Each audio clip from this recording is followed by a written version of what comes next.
सुप्रभात बाल मित्रों, आज 10 मई है और अभ्युदयवाणी की रेलगाड़ी एक बार फिर से आपको ले चलने के लिए तैयार है। आपके दोस्त और हमसफर प्रेम वर्मा के साथ आज के रोमांचक, ज्ञानवर्धक और नैतिक शिक्षा से भरपूर एक अद्भुत यात्रा में, जहां हम नए विचारों से प्रेरित होंगे, नई जानकारी हासिल करेंगे और जीवन के मूल्यों को समझेंगे।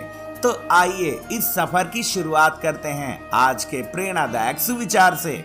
सच्चाई की राह पर चलने वाला कभी नहीं हारता। One who walks on the path of truth never fails. जो व्यक्ति हमेशा सच्चाई का साथ देता है और ईमानदारी से काम करता है, भले ही उसे तुरंत सफलता ना मिले, लेकिन अंत में वही विजयी होता है, क्योंकि सच्चाई स्थायी होती है और समय के साथ उसका मूल्य और प्रभाव सबको दिखता है। सच्चाई की राह भले ही कठिन हो, लेकिन अंत में वही राह सबसे पवित्र, सबसे शक्तिशाली और सबसे विजयी होती है। अभ्युदयवाणी में अब जानते हैं आज का अंग्रेजी शब्द, जो है रिन्यूएबल एनर्जी। RENEWABLE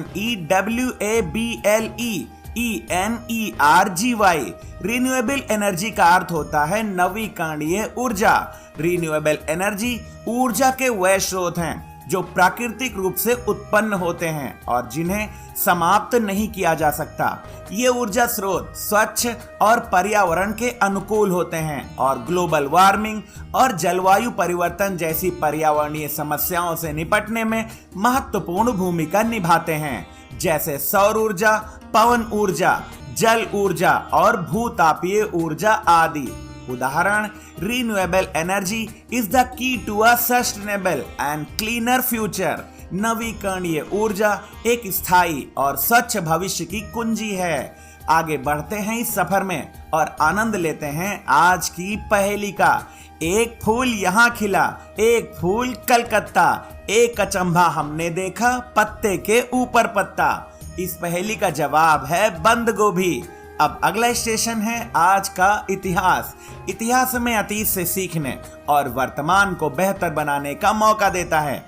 आइए इतिहास के पन्नों में आज 10 मई की कुछ प्रमुख घटनाओं पर नजर डालें। 10 मई सन 1526 में आज ही के दिन बाबर ने पानीपत की पहली लड़ाई जीतकर आगरा में प्रवेश किया और मुगल शासन की नींव रखी। यह घटना भारतीय इतिहास और भूगोल में एक बड़े परिवर्तन का प्रतीक बनी। 10 मई सन 1857 को आज ही भारतीय सैनिकों ने मेरठ में ब्रिटिश ईस्ट इंडिया कंपनी के खिलाफ विद्रोह शुरू किया। यह घटना भारत के प्रथम स्वतंत्रता संग्राम के रूप में इतिहास में दर्ज हुई। 10 मई सन 1984 को भारत सरकार ने 1857 के विद्रोह में बेगम हजरत महल के योगदान को याद करते हुए उनके सम्मान में एक स्मारक डाक टिकट जारी किया। 10 मई 1993 में संतोष यादव माउंट एवरेस्ट पर दूसरी बार चढ़ने वाली दुनिया की पहली महिला बनी। 10 मई 1994 को नेल्सन मंडेला ने दक्षिण अफ्रीका के पहले अश्वेत राष्ट्रपति के रूप में शपथ ली। यह घटना रंग भेद के अंत और लोकतांत्रिक युग की शुरुआत का प्रतीक बनी। 10 मई सन 2022 को प्रसिद्ध संतूर वादक पंडित शिव कुमार शर्मा का निधन हुआ। उन्होंने भारतीय शास्त्रीय संगीत को वैश्विक पहचान दिलाई। अभ्युदयवाणी की अगली कड़ी प्रेरक व्यक्तित्व में आज हम जानेंगे नेल्सन मंडेला के बारे में। नेल्सन मंडेला दक्षिण अफ्रीका के पहले अश्वेत राष्ट्रपति और रंग भेद विरोधी क्रांतिकारी थे। उनका जीवन संघर्ष, बलिदान और अटूट आशावाद की प्रेरणादायक कहानी है। मंडेला का जन्म 1918 में दक्षिण अफ्रीका में हुआ था। उस समय देश में रंग भेद लागू था, जिसमें अश्वेतों को श्वेतों द्वारा भेदभाव और उत्पीड़न का सामना करना पड़ता था। युवा मंडेला ने इस अन्यायपूर्ण व्यवस्था के खिलाफ लड़ने का फैसला किया। उन्होंने कानून की पढ़ाई की और अफ्रीकी नेशनल कांग्रेस में शामिल हो गए, जो एक राजनीतिक संगठन था जो अश्वेत अधिकारों के लिए लड़ता था। 1960 के दशक में मंडेला को गिरफ्तार कर लिया गया और उन्हें उम्र कैद की सजा सुनाई गई। उन्होंने 27 साल रॉबिन द्वीप की जेल में बिताए, जहां उन्हें कठोर परिस्थितियों का सामना करना पड़ा। 1990 में अंतर्राष्ट्रीय दबाव और घरेलू विरोध के कारण दक्षिण अफ्रीकी सरकार ने मंडेला को रिहा कर दिया। जेल से बाहर आकर उन्होंने अश्वेतों के अधिकारों के लिए संघर्ष जारी रखा और राष्ट्रपति पद के लिए चुनाव लड़ा और वह 1994 में दक्षिण अफ्रीका के पहले अश्वेत राष्ट्रपति बने। उन्होंने रंग भेद की विरासत को मिटाने और नया समावेशी राष्ट्र बनाने के लिए काम किया। उन्हें दुनिया भर में शांति, न्याय और समानता के प्रतीक के रूप में सम्मानित किया जाता है। अभ्युदयवाणी के दैनिक विशेष में अब हम जानेंगे 10 मई को मनाए जाने वाले विश्व ल्यूपस दिवस के बारे में।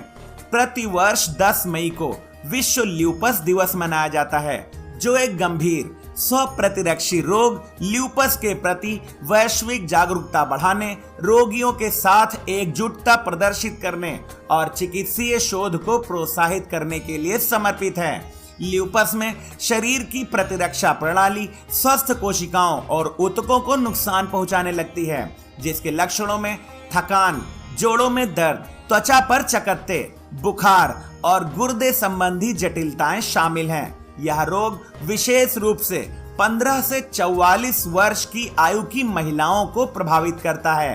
ल्यूपस रोगियों को न केवल शारीरिक पीड़ा बल्कि सामाजिक उपेक्षा और मानसिक तनाव का भी सामना करना पड़ता है।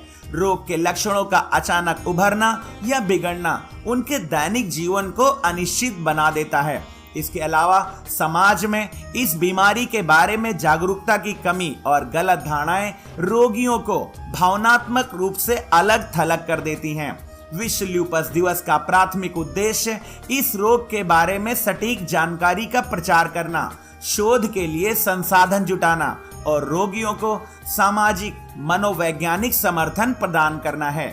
हालांकि ल्यूपस का अभी तक स्थायी इलाज नहीं है, लेकिन समय पर निदान और उचित चिकित्सा से रोगियों के जीवन की गुणवत्ता में सुधार संभव है। इसके लिए वैज्ञानिक शोध को बढ़ावा देने, स्वास्थ्य नीतियों में सुधार और सामुदायिक सहयोग की आवश्यकता है।